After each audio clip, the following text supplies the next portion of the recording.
കർത്താവിൻ്റെ ധന്യമഹത്വമായ നാമം വാഴ്ത്തപ്പെടട്ടെ. ഈ പകലിൽ ഞാൻ നിങ്ങളോട് ഷെയർ ചെയ്യാൻ ആഗ്രഹിക്കുന്ന സബ്ജക്റ്റ് അല്ലെങ്കിൽ വിഷയം അനുസരണം എന്ന വിഷയമാണ്. അതിന് ഉപോത്ഘടകമായ ആധാരമായ വാക്യം മത്തായിയുടെ സുവിശേഷം 7-ാം അധ്യായം 21-ാം വാക്യവും 28 മുതൽ 31 വരെയുള്ള വാക്യങ്ങളെ അടിസ്ഥാനപ്പെടുത്തി എന്താണ് അനുസരണം എന്ന വിഷയത്തെക്കുറിച്ച് ചില കാര്യങ്ങൾ നമുക്ക് ചിന്തിക്കാം. മാനവരാശിയുടെ ചരിത്രത്തിൻ്റെ ആരംഭത്തിൽ നാം പരിശോധിച്ചാൽ അനുസരണം എന്ന വിഷയം ഉദയം ചെയ്തത് ആരംഭിച്ചത് ഏദൻ തോട്ടത്തിലാണ്. യഹോവയായ ദൈവം ഹവ്വയോടും ആദാമിനോടും പറയുന്ന കാര്യമാണ് അനുസരണം. അനുസരണം എന്ന പദത്തിൻ്റെ ഓപ്പോസിറ്റ് പദമാണല്ലോ അനുസരണക്കേട്. എന്താണ് അനുസരണം എന്ന് മനസ്സിലാക്കിയെങ്കിൽ മാത്രമേ അനുസരണക്കേടിൻ്റെ അർത്ഥവും ആശയവും പ്രാധാന്യവും നമ്മൾ മനസ്സിലാവുകയുള്ളൂ. അപ്പോൾ നമ്മുടെ വായനാ ഭാഗത്ത് 2 പിതാക്കന്മാരെയും അവരുടെ 2 ആൺമക്കളെയും പറ്റി രേഖപ്പെടുത്തിയിരിക്കുന്നു. പിതാവിൻ്റെ ആജ്ഞയും പുത്രന്മാരുടെ മറുപടിയുമാണ് നാം പങ്കുവെക്കുന്നതും ചിന്തിക്കുന്നതും. അനുസരണം എന്നതിന് പകരം വയ്ക്കാൻ ഒന്നേ ഉള്ളൂ, അത് അനുസരണം മാത്രമാണ്. ക്രൈസ്തവ വിശ്വാസികളിൽ പലരും കരുതുന്നത് വിശ്വാസത്തെ അനുസരണത്തിന് പകരമായി നിലനിർത്തുന്നുണ്ട്. അത് തെറ്റാണ്. അനുസരണം വേറെ, വിശ്വാസം വേറെ, രണ്ടും 2 ധ്രുവങ്ങളിലാണ്. അനുസരിക്കേണ്ട കൽപ്പനകളുണ്ട്, അതനുസരിക്കണം.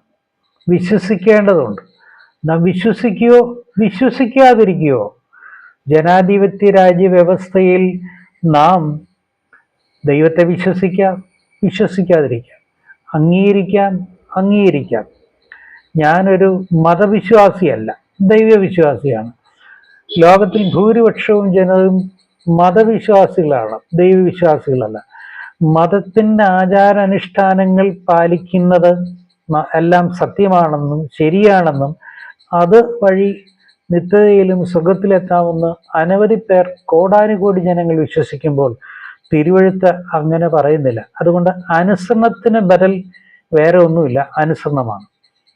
എന്നാൽ ആചാരങ്ങളും കൽപ്പനകളും നിയമങ്ങളുണ്ട്, അത് പ്രമാണമായി കൊടുത്തിട്ടുണ്ട്. അതും വ്യത്യസ്തമാണ്, നാം തിരിച്ചറിയണം. അപ്പോൾ അനുസരിക്കുക എന്നത് എളുപ്പമല്ല. പലതും ആചരിക്കാൻ എളുപ്പമാണ്. നാമും അങ്ങനെ തന്നെയാണ്. ആചരിക്കുക, പോകുന്ന വഴി കുരിശും തൊട്ടി കണ്ടൊന്ന് വണങ്ങുകയോ അല്പം പൈസ ഇടുകയോ അങ്ങനെ എന്തെങ്കിലുമൊക്കെ ചെയ്ത് കർമ്മങ്ങളിൽ കൂടെ ദൈവത്തെയും മതത്തെയും പ്രസാദിപ്പിക്കാൻ ശ്രമിക്കുന്നതാണ് ക്രൈസ്തവ സഭയുടെ അടിസ്ഥാനം. കർമ്മങ്ങളും ആചാരങ്ങളും ഇല്ലാത്തിടത്തോളം കാലം ക്രൈസ്തവ സഭയോ മറ്റ് മതങ്ങളോ നിലനിൽക്കാൻ കഴിയില്ല. ദൈവത്തെ മുൻനിർത്തിക്കൊണ്ട് ഇവ നിലനിൽക്കണമെങ്കിൽ അതിന് ഉപോത്ഘടകമായ പല വിഷയങ്ങളും ചിത്രീകരിക്കുകയോ അല്ലെങ്കിൽ അവിടെ നിലനിർത്തുകയോ വേണം. അതാണ് മതത്തിൻ്റെ വിജയം. എന്നാൽ ക്രിസ്തു ഒരു മതവും സ്ഥാപിച്ചില്ല. ക്രിസ്തു വന്നത് മാനവരാശിയുടെ പാപത്തിന് പരിഹാരമായി ക്രൂശിൽ തൂങ്ങി മനുഷ്യൻ്റെ ആത്മാവിനെ രക്ഷിക്കാൻ വേണ്ടിയിട്ടാണെന്ന് തിരുവെഴുത്ത് പറയുമ്പോൾ കാര്യം ബോധ്യമാകണം. വെറുതെ ആചാരങ്ങൾ അനുഷ്ഠാനങ്ങളിൽ പോകാതെ നാം ദൈവവചനത്തിലേക്ക് മടങ്ങി വന്ന് അനുസരിക്കേണ്ട ഏതാണ്, അനുസരിക്കാൻ പാടില്ലാത്ത ഏതാണ്, അത് തിരിച്ചറിയുമ്പോഴാണ് അനുസരണവും അനുസരണക്കേടും തമ്മിലുള്ള വ്യത്യാസം മനസ്സിലാകുക. അനുസരിക്കുന്നത് യാഗത്തെക്കാൾ ഉത്തമമെന്ന് തിരുവെഴുത്ത് ഓർപ്പിക്കും. 1 ശമൂവേൽ പുസ്തകം 15-ാം അധ്യായം 22-23 വാക്യങ്ങളിൽ കാണാം. ഇത് നമുക്ക് സുപരിതമാണ്.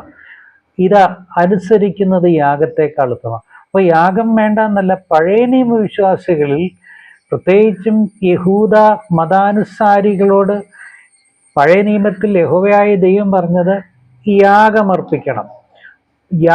പാപത്തിൻ്റെ നിലവാരമനുസരിച്ച് ചെറിയ പാപമാണെങ്കിൽ കുറുപ്രാവിന്, പ്രത്യേകിച്ചും ദാരിദ്ര്യത്തിൽ കഴിയുന്ന ഒരു വ്യക്തിയാണെങ്കിൽ കുറുപ്രാവിനെ യാഗം കഴിക്കണം.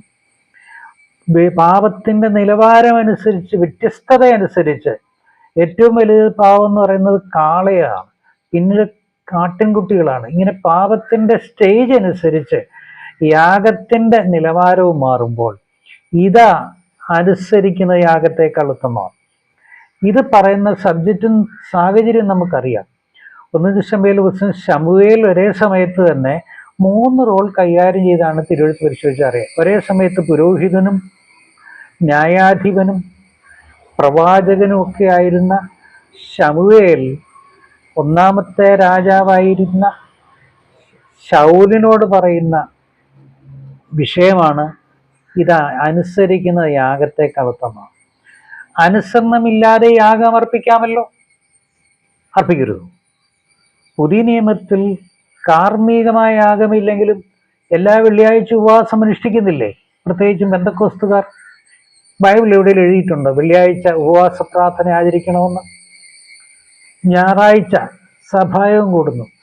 ഗൾഫ് രാജ്യങ്ങളിൽ വെള്ളിയാഴ്ച ആചരിക്കുമ്പോൾ ജനാധിപത്യ രാജ്യം നമ്മുടെ ഇന്ത്യയിലും മറ്റ് യൂറോപ്യൻ രാജ്യങ്ങളിലും ഞായറാഴ്ച ആചരിക്കുന്നു.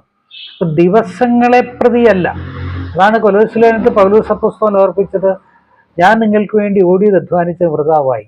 ആണ്ടുകൾക്കും മാസങ്ങൾക്കും ദിവസങ്ങൾക്കും കർമ്മങ്ങൾക്കും പ്രാധാന്യം കൊടുക്കാതെ, വെള്ളിയെന്നോ ശനിയെന്നോ ഞായറെന്നോ വ്യത്യാസമില്ലാതെ ഏത് സമയത്തും കൃപാസനത്തിലേക്ക് ചെല്ലാനും നമ്മളുടെ വിഷയങ്ങൾ ഷെയർ ചെയ്യാനും ദൈവമായിട്ടൊരു ബന്ധത്തിനും സാഹചര്യമുണ്ട്. അത് രാത്രിയെന്നോ പകലെന്നോ വ്യത്യാസമില്ലാതെ ഏത് സമയത്തും ദൈവമായിട്ട് വ്യക്തിബന്ധം നമുക്ക് പുലർത്താൻ കഴിയുമെന്നാണ് പുതിയ നിയമ വിശ്വാസിക്ക് ലഭ്യമായ ഏറ്റവും വലിയ അനുഗ്രഹങ്ങളും നന്മയും. ഒരു മീഡിയേറ്ററിന്റെ ആവശ്യമില്ല എന്നുള്ളതാണ് രണ്ടാമത്തെ ഗുണം. ഇവിടെയാണ് ശമൂവേൽ പ്രവാചകൻ പറയുന്ന ആ വേദവാക്യത്തിന്റെ സാരാംശം. ഇതാ അനുസരിക്കുന്നത് യാഗത്തെക്കാൾ ഉത്തമമാണ്. ആദ്യത്തെ രാജാവാണെന്ന് ഓർക്കണം. സമ്പന്നനായിരുന്ന കീശിന്റെ മകൻ, അവിടെ ഉണ്ടായിരുന്ന ഇന്ന് നിലവിലുണ്ടായിരുന്ന ജനങ്ങളെക്കാൾ ഹൈറ്റുള്ളവൻ, സുമുഖൻ, എന്തെല്ലാം ഗുണങ്ങളുണ്ട്. പക്ഷേ അനുസരിച്ചില്ല. അനുസരിക്കാതെ യാഗം കഴിച്ചെന്തിന്? 2, പുരോഹിതനായിരിക്കുന്ന വ്യക്തിയാണ് യാഗം കഴിക്കേണ്ടത്. രാജാവ് രാജ്യം ഭരിക്കണം. പുരോഹിതൻ സഭയെ അല്ലെങ്കിൽ ആലയമായിട്ട് ബന്ധപ്പെട്ടതാണ്. അതാണ് ഉസിയ രാജാവ് ചെയ്ത തെറ്റ്. രാജാവായപ്പോൾ അഹങ്കരിച്ച് ചാടിക്കേറി യാഗം കഴിച്ചു. അവസാനം കുഷ്ഠരോഗിയായ ജീവപര്യന്തം ഒരു പ്രത്യേക ആലയത്തിൽ പാർക്കേണ്ടി വന്നതിൻ്റെ വചനം ഓർപ്പിക്കുന്ന ഇതാണ്. പുരോഹിതന്റെ ദൗത്യം വേറെ, പ്രവാചകന്റെ ദൗത്യം വേറെ, സുവിശേഷകന്റെ ദൗത്യം വേറെ, പാസ്റ്ററുടെ ദൗത്യം വേറെ. ഓരോരുത്തർക്കും ഓരോ ദൗത്യം ഏൽപ്പിച്ചിട്ടുണ്ട്. അതുകൊണ്ടാണ് ശൗലിനെ നോക്കി ശമൂവേൽ പ്രവാചകൻ പറഞ്ഞത്, അനുസരിക്കാൻ പഠിക്കുക. നമ്മുടെ ടോപ്പിക്ക് മറക്കരുത്, അനുസരണം. നമ്മുടെ വേദാംശം ശ്രദ്ധിക്കണം. മത്തായിയുടെ വിശേഷം 7-ാം അധ്യായം 21-ാം വാക്യം. അപ്പൊ നിയമങ്ങളുടെ ലംഘനമാണ് പലരുടെയും നാശത്തിന് കാരണം. ശൗല് ചെയ്തത് അതിക്രമങ്ങൾ മറ്റ് പലതൊന്നും ബൈബിളിൽ വിശദമാക്കിയിട്ടില്ല. കാണിച്ചത് അനുസരണക്കേട് മാത്രമാണ്. തന്നെ ഏൽപ്പിക്കാത്ത കാര്യങ്ങൾ ഏറ്റെടുത്ത് സ്വയം ചെയ്തു. അതാണ് അഹങ്കാരത്തിനൊക്കെ ഇടയായത്. അവനവനെ ഏൽപ്പിച്ച കാര്യം മാത്രം വിശ്വസ്തയോടെ ചെയ്യുക. രാജ്യം ഭരിക്കാൻ ഏൽപ്പിച്ച രാജ്യം ഭരിക്കണം.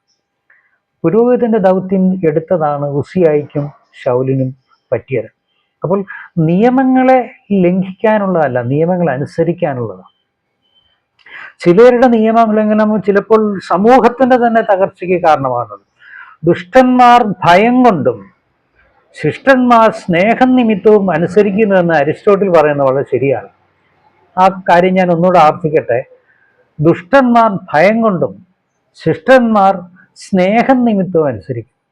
അത് മാതാപിതാക്കളും മക്കളുമാകാം, ഗുരുശിഷ്യ ബന്ധമാകാം, ഇടയനും വിശ്വാസികളുമാകാം. നമ്മളെല്ലാം ദൈവമായിട്ടുള്ള ബന്ധത്തിലും ഭയത്തിന്റെ കീഴ്പ്പെടുത്തി, ഞാനിത് അനുസരിച്ചില്ലെങ്കിൽ ദൈവം തമ്പുരാൻ എന്നെ ശിക്ഷിക്കുമല്ലോ എന്നോർത്തിട്ടൊന്നും ആരും അനുസരിക്കണ്ട.